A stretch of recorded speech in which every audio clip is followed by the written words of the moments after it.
సినిమాలు చూడడం, సినిమా మీద దృష్టి పెట్టడం జరిగింది. డిగ్రీ అయిపోగానే ఏం చేయాలి అని నాన్నగారితో వాళ్ళతో డిస్కషన్ వచ్చినప్పుడు నేను మెడ్రాస్ వెళ్ళి సినిమా యాక్టర్ అవుతాను అనగానే నాన్నగారికి సినిమాల మీద మక్కువ ఉంది.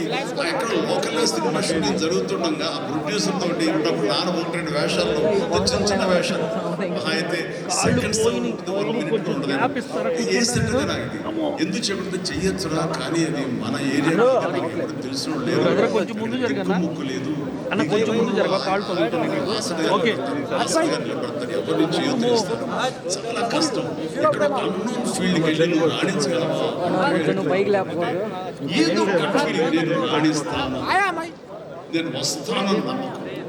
ఎందుకంటే ఏమనుకున్నా, ఏ బ్యాంక్ ఎంప్లాయీ అనుకున్నా, నాన్నగారిలాగా పోలీస్ డిపార్ట్మెంట్ అనుకున్నా, ఇంకోటి అనుకున్నా, నేవీ ఆఫీసర్ అనుకున్నా కిక్కి ఉండలేదు. అదే సినిమా యాక్టర్ అయితే అని అనిపించింది.